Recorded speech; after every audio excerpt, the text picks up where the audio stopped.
दर्शकों, जैसा कि हम सभी जानते हैं कि हिंदू धर्म ग्रंथों में समय के कालखंड को 4 युगों अर्थात सतयुग, त्रेता युग, द्वापर और कलयुग में बांटा गया है, जिसमें कलयुग को मानव जाति का सबसे श्रापित युग कहा गया है। लेकिन मित्रों, आप ये नहीं जानते होंगे कि विष्णु पुराण में महर्षि व्यास जी ने कलयुग को सर्वश्रेष्ठ बताया है। उनका ऐसा कहने के पीछे क्या तर्क था और कैसे हो सकता है ये कोड़ी कलयुग सर्वश्रेष्ठ, जानेंगे आज की इस वीडियो में। नमस्कार और द डिवाइन टेल्स की इस नई वीडियो में आपका एक बार फिर स्वागत है। मित्रों, विष्णु पुराण के 6ठे अंश के अध्याय 2 में वर्णित आज की इस कथा के अनुसार एक दिन महर्षि व्यास गंगा नदी में स्नान कर रहे थे।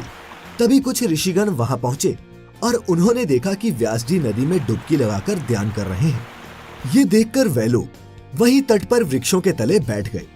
फिर कुछ समय बाद जब महर्षि व्यास ध्यान से उठकर खड़े हुए तो कहने लगे कि युगों में कलयुग, वर्णों में शूद्र और इंसानों में स्त्री श्रेष्ठ है।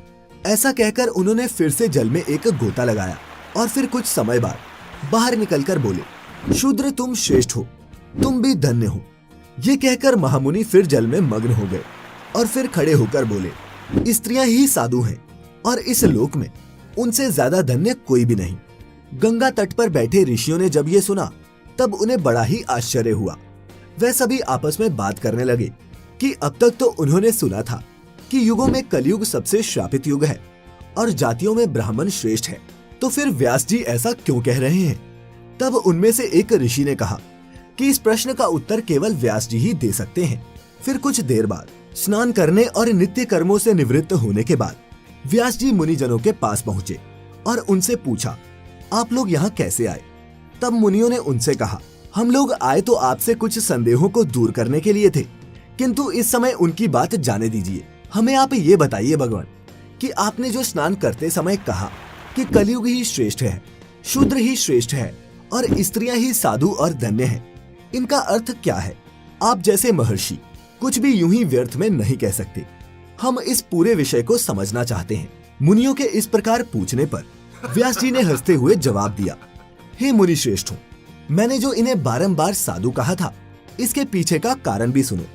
फिर व्यास जी ने कहा, तो जो फल सतयुग में 10 वर्ष तपस्या, ब्रह्मचार्य और जप आदि करने से मिलता है, उसे मनुष्य त्रेता युग में 1 वर्ष में, द्वापर में 1 मास में और कलयुग में केवल 1 दिन और रात में प्राप्त कर लेता है।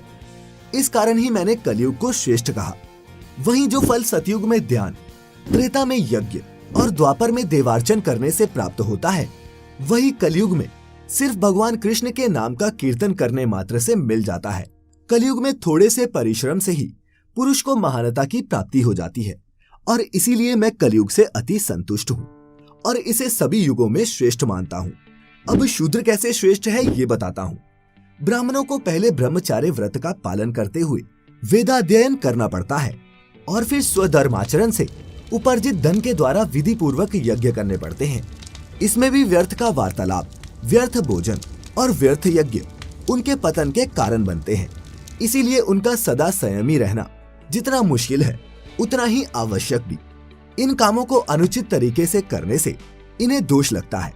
यहाँ तक कि भोजन और जल आदि भी वे अपनी इच्छा के अनुसार नहीं भोग सकते, क्योंकि इनके सभी कार्यों में परतंत्रता रहती है। इस प्रकार वह कई कलेशों से पार पाकर पुण्य लोक को प्राप्त करते हैं। किंतु जिसे केवल मंत्रहीन पाक यज्ञ का ही अधिकार है, वह शूद्र द्विजों की सेवा मात्र करने से ही सद्गति को प्राप्त कर लेता है। इसीलिए वह अन्य जातियों की उपेक्षा दान्यंतर है। हे मुनि, शूद्र के बक्ष्याबक्ष्य अथवा पेय का कोई नियम नहीं है, इसीलिए मैंने उसे साधु कहा है। और अब स्त्रियों को किस लिए श्रेष्ठ कहा ये बतलाता हूँ। पुरुषों को तो अपने धर्मानुकूल प्राप्त किए हुए धन से सर्वदा सुपात्र को दान और विधि पूर्वक यज्ञ करना चाहिए। जैसा कि आप सभी जानते हैं कि इस द्रव्य के उपार्जन तथा रक्षण में महान क्लेश होते हैं और उसको अनुचित कार्य में लगाने से भी कष्ट भोगने पड़ते हैं। इनसे बचने के लिए पुरुष निरंतर उपाय ढूंढता रहता है। इन तथा ऐसे ही अन्य कष्ट साध्य उपायों से ही कोई पुरुष शुभ लोकों को प्राप्त होता है। किंतु स्त्रियां तो तन मन वचन से पति की सेवा करने से उनकी हितकारिणी होकर भी पति के समान ही शुभ लोकों को प्राप्त कर लेती हैं। ये उत्तम नहीं तो क्या है। इसीलिए मैंने तीसरी बार ये कहा था कि स्त्रियां साधु हैं। इसके अलावा महर्षि व्यास जी ने बतलाया कि जिन पुरुषों ने गुण रूपी जल से अपने सभी दोष धो डाले हैं, उनके थोड़े से प्रयत्न से ही कलयुग में धर्म सिद्ध हो जाता है और शूद्रों को द्विज सेवा परायण होने से और स्त्रियों को पति की सेवा मात्र करने से ही धर्म की सिद्धि हो जाती है। इसीलिए मेरे विचार से ये तीनों दान्यतर हैं, क्योंकि सतयुग आदि अन्य 3 युगों में द्विजातियों को धर्म का प्रसार करने में भारी मुसीबतों का सामना करना पड़ा था। और इस अत्यंत दुष्ट कलयुग का सबसे महान गुण ये है कि इस युग में केवल कृष्ण चंद्र के नाम के कीर्तन मात्र से ही मनुष्य परम पद प्राप्त कर लेता है।